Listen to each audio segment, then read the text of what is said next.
The Ice Cream Mystery is the 13th episode of Season 1 of Mickey Mouse Clubhouse Plus, and as always there will be spoilers from now as I talk about what happens and share some thoughts, and as always I watch these to see how educational they are, and this one has some great opportunities for learning. It also has a really nice overarching narrative, and that is of course this ice cream mystery. It starts off with Mickey announcing that it's ice cream day at Mickey Park and everybody gets a scoop of their favourite ice cream, and then Clarabelle comes running in a panic.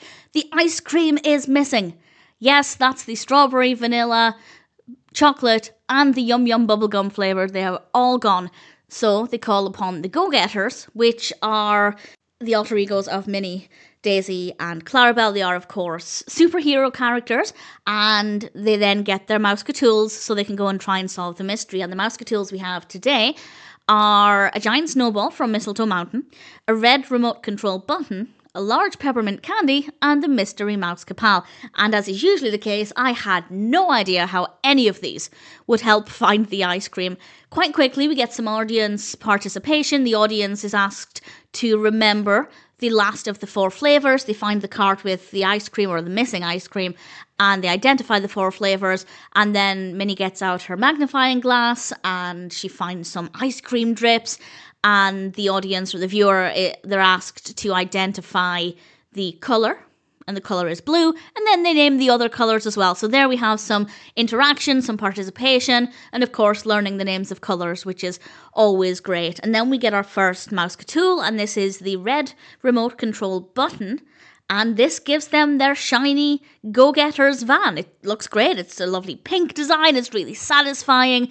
Definitely getting... I don't know if I'm just picking up from the previous episode, which was Minnie Mouse Clubhouse, but I'm definitely getting Minnie's Bo-Toons vibes from this, and it does feel like slowly the shows are starting to kind of combine together. It looks brilliant, and off they go in their Go-Getters van. They end up going to Pete's junkyard, and for some reason I was a little bit disappointed because I don't want Pete to be the reason the ice cream is missing. My prediction was that it was an animal. I had assumed, incorrectly, and we'll find out in a moment why, that it was an animal that had taken the ice cream, and I was wrong. They follow some muddy tire tracks, then they follow the sound of the ice cream truck, and they find Pete.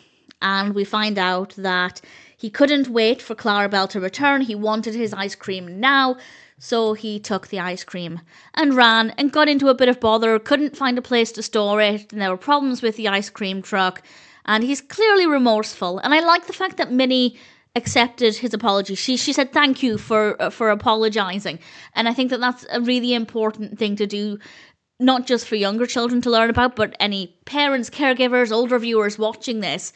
It's important to thank anybody, but also a child, for their apology. It doesn't necessarily mean you accept it, really, although if I were thanking somebody for an apology, I think I'd only thank them if I was accepting it, but I think it's important to have gratitude for somebody saying sorry, at least with younger children when they're learning the importance of manners and the importance of being sorry. So I think that was a really nice thing to include.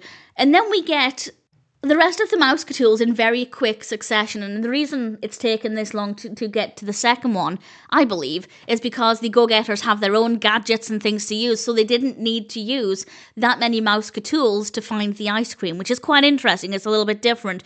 Usually to solve the mystery in Clubhouse, we'd have to use at least 3 of the Mousecatools, so it's a little different, but they do come in handy. They use the giant snowball to keep the ice cream cool.